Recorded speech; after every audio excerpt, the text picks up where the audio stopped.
Саламатсыздар ма, құрметті студенттер? Кезекті техникалық механика негіздері пәніне қош келдіңіздер. Бүгінгі сабағымыздың тақырыбы байланыстар және байланыс реакциялары. Дәрісті оқитын арнайы пәндер оқытушысы техника ғылымдарының магистрі Хайырова Назгүл Бауыржановна. Сабағымызда бастамас бұрын үй тапсырмасын тексеріп алайық. Берілген сұрақтарға жауап береміз. Бірінші сұрақ: теориялық механика дегеніміз не? Екінші сұрақ: материалдық дене дегеніміз не? Үшінші сұрағымыз: абсолютті қатты дене дегеніміз не? Төртінші сұрағымыз: материалдық нүкте дегеніміз не?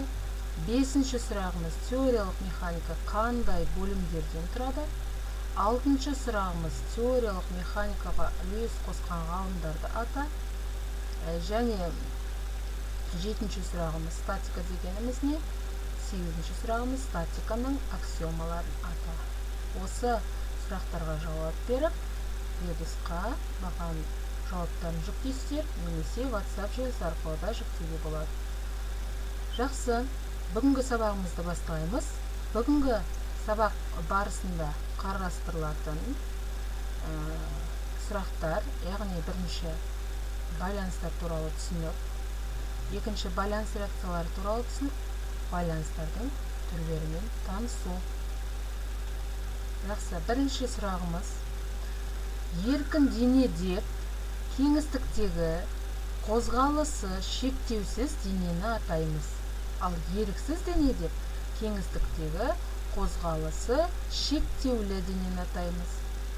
Байланыстар дегеніміз не? Байланыстар деп берілген дененің қозғалысын шектейтін денені атаймыз. Байланыстардан әсер ететін күштер байланыс реакциялары деп аталады. Байланыс реакциялары дененің қозғалысына қарсы бағытталған. Байланыстардан босату принципі: кез келген еріксіз денені байланыстардан босату арқылы еркін дене деп қарастыруға болады.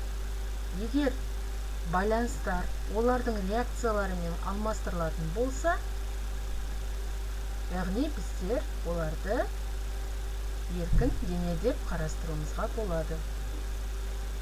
Статиканың негізгі міндеті байланыс реакцияларын анықтау.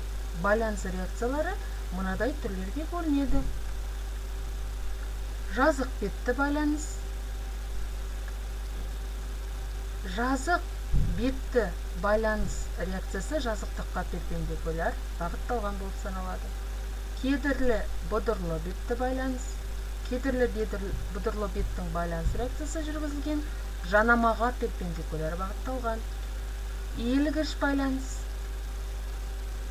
яғни ол жіптің бойымен бағытталған болып есептеледі. Ал сырықты байланыс дегеніміз жаңағы реакциясы сырықтың бойымен бағытталған байланыс. Ал тіректі байланыс дегеніміз, тіректі байланыс реакциясы тірек жазықтығына перпендикуляр бағытталған болып саналады.